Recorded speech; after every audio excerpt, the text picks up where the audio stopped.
కొడుకులు, ఒక బిడ్డ. పెద్ద కొడుకు సంగారెడ్డిలో జాబ్ చేస్తాడు.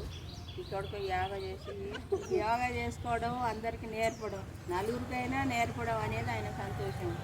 అందుకోసం మంచిగా యోగా నేర్చుకోవడం మీకు మంచిగా ఉంటుంది ఆరోగ్యానికి.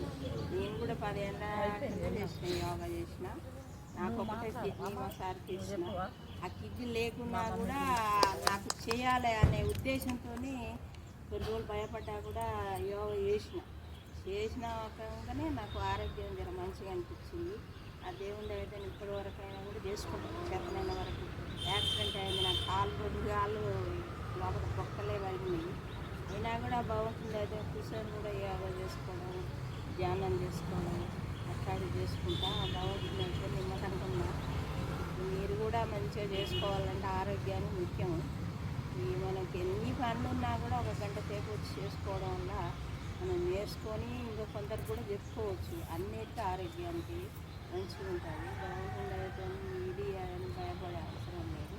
మనకు కావాల్సిన ఆరోగ్యాన్ని మంచి చేసుకోవడం చెప్పాలి, మనం చేసుకోవాలి. అదొకటి. నాకైతే ఇప్పుడు 10-15 ఏళ్ళ సంది యోగా లైన్లోనే చేసుకుంటా. ఇక ఎప్పుడు ఏ ఇబ్బందులు పడ్డా ధ్యానం చేసుకోవడం, కూర్చోవడం కొంచెం చేతనైన చేసుకుంటా. నాకు ఒక్క కిడ్నీ అయినా నాకు ఆ బాధ లేదు. బాగుంటుంది. అయితే చేసుకుంటా, ఆరోగ్యంగానే ఉన్నా. అందుకోసం నా కొడుకు కూడా నలుగురు ఉన్నా చెప్తామా, నలుగురికి ఆరోగ్యం ఉండాలి, నాకు ఆరోగ్యం ఉండాలి అనేది ఆయన ఉద్దేశంలో ఉన్నాడు. ఇక బిడ్డ హైదరాబాద్ ఉంటుంది. అక్కడే కొడుకు, ఒక బిడ్డ, వాళ్ళు టీచర్లు. ఇక అంతా నిమ్మలంగా ఉన్నాము దేవుని దయతో.